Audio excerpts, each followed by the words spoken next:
All right, in this series, we're going to be talking about painting and doing a different area of painting. I'm going to be using a gallery wrap. It is a specific kind of canvas. It's a nice canvas because you don't have to frame it because it's gallery wrap. It comes just like 2 inches off of the wall that it comes on, and the canvas wraps around that 2 inches, and you're supposed to paint it. Yes, or you can paint it black. Some people paint it black. So what we're going to do in this one is we're going to paint a non-objective background using analogous color pattern, which is using light colors together.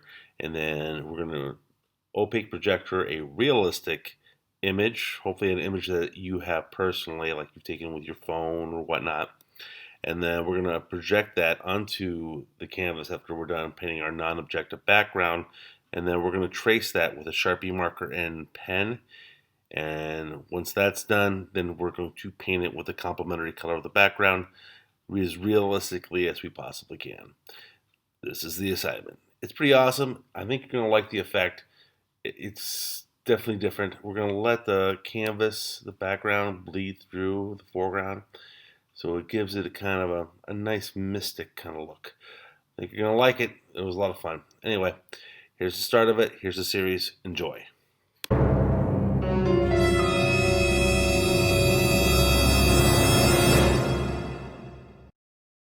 Alright, ladies and gentlemen, this is the last of the process that is regarding to the background. So we're going to repeat this process about 3 more times, 2 more times. And like I said, you can go and streak it either way, whatnot. You can see here I'm just drizzling the paint onto the canvas. Just shaking the brush to have it release some of that paint, and it's going random. I have some control over it, but not ultimate control, because we just want something, a playful design. So you can see I'm hitting it with the water, letting it dissipate a little bit, and then I'm gonna lift up the canvas and just let it naturally drain down to get those streaks. You don't want to do too much water because you don't want to clean the surface. You want residue on the surface as if it's dripping down. Alright, this is going to make an interesting background, and this background is going to bleed through our final product. So we want to have that the whole canvas be interesting. We're not just having a partial of it. It's going to be like a part of the foreground, yet not be a part of the foreground or the main focus of it. So you can see here that I'm just setting it down now, and I'm letting it dry. I did this process, I want to say about 3 times. I'll lift it up a little bit, get a little bit more streaking. But for my canvas that I did here, I did it about 3 times.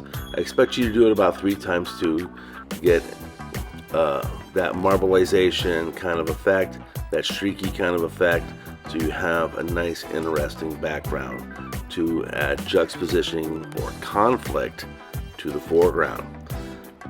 You should already have a picture picked out for what's going to be in the foreground, and then we're going to move on from there. The next video will be about how to transfer that off. You're going to have to wait one at a time because we're going to use the opaque projector. Hope you enjoyed.